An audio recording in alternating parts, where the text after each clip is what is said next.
Hello everybody and welcome back to Odin's movie vlog. I am the critic who is a cynic. Hope you're doing well, and today we're going to talk about Sonic the Hedgehog. So for those that do not know yet, Sonic the Hedgehog has been delayed until February of 2020 for the very reason that the director wants to get Sonic right, because he actually listened to the fans. The fans obviously overwhelmingly hated the trailer, thought the trailer looked awful, mostly specifically because Sonic looked awful, and so he heard the fans and decided, hey, you know what, we're going to go back to the drawing board and we're going to try and make sure we get the character design just right. And so in order to do that, we need to delay things. And I think that this is a good thing. However, is this going to lead to it making money at the box office? That is the big question, because honestly, I can say I was not interested in this movie even before the trailer was released, and especially not interested after the trailer was released.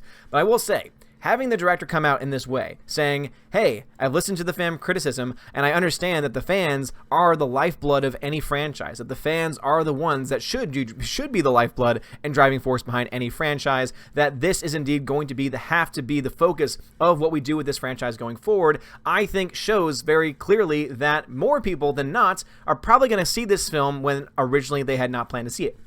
I being one of them. And it's all because I actually have a lot of respect for a director who's able to recognize mistakes, who's able to recognize when things aren't good, and are able to say, all right, this obviously isn't good. I've heard you. Let's move forward. This is something that modern day directors and producers really need to take to heart. That sometimes you should listen to the fans. Sometimes you should.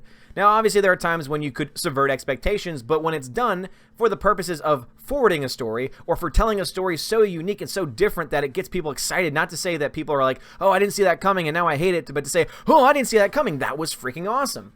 Great examples I keep going back to: Red Wedding. No one saw it coming in the book. No one saw it coming in the show. When it happened, everyone was like, oh my god, I had no idea that all those people were going to die. And holy crap, that was great, because it had been built to, it made sense within the realm of the story, and also the story was able to continue after it. In the same way, too, we need to have films that are made more in this way, where it has the fans in mind. Because if you continue to act like, for example, Disney, and just continue to make movies and stories that no one really is interested in, or even worse, making mistakes with those movies, like for example The Last Jedi, and then saying, oh no, there was no mistake, the film was great, it made over $1 billion, and so therefore we're just going to ignore every single thing you say, what's going to end up happening is you're going to end up driving your entire franchise into the ground. So at the very least, what he's done is the director has given this franchise, this franchise before it's even begun as a franchise, at least a little bit of a lifeline. Because as I said before, I had no interest in seeing this until this happened, until the director came out and said, hey, we heard your criticism, and so we're actually going to do something about it. So as you can see, Jeff Fowler here on Twitter says, thank you for the support and the criticism. The message is loud and clear. You aren't happy with the design, and you want changes. It's going to happen. Everyone at Paramount and Sega are fully committed to making this character the best he can be. Hashtag Sonic movie. Hashtag gotta fix it fast. And of course, that is going to be the big question, is how fast? Not fast enough to come out this year, and so instead it is going to be coming out February of 2020. This was a tweet, 2/14 of 2020, which is an interesting date, seeing that we have a special occasion happening on that day. But still, I think that it's speaking volumes about how this director really should be the standard of what directors and what producers and what studio executives should be acting like in today's movie world. And as I say, we're taking a little bit more time to make Sonic just right. Hashtag no VFX artists were harmed in the making of this movie, which is freaking hilarious and awesome. But again, this is something that I think, honestly, needs to be the standard going forward. Guys, what are y'all's thoughts about this? Do you think that this now is going to make more people than before actually want to go see this film? Not necessarily because they want to see a Sonic the Hedgehog film,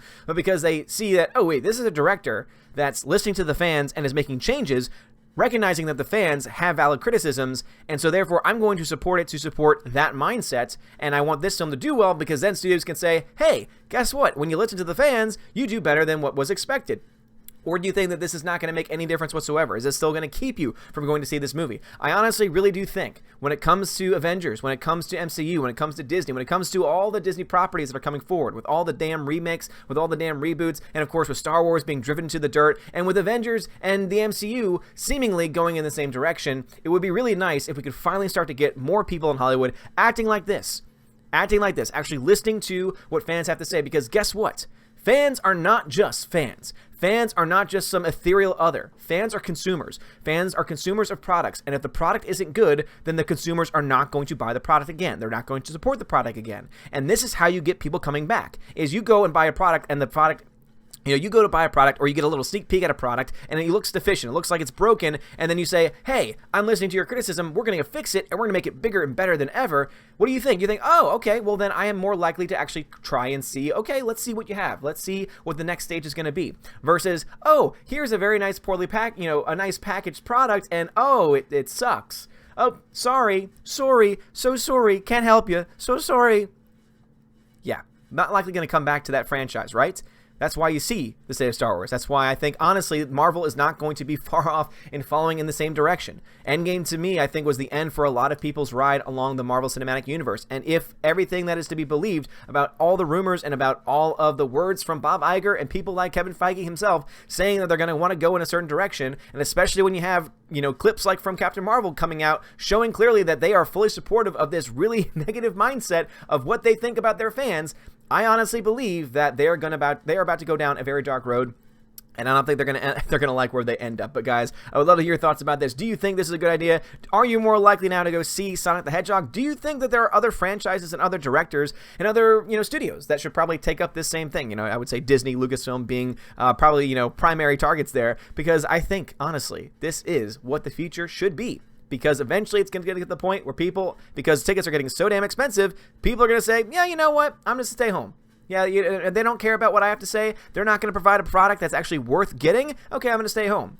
So go ahead and look at the box office updates for the domestic market. That's why John Wick 3 came in at number 1.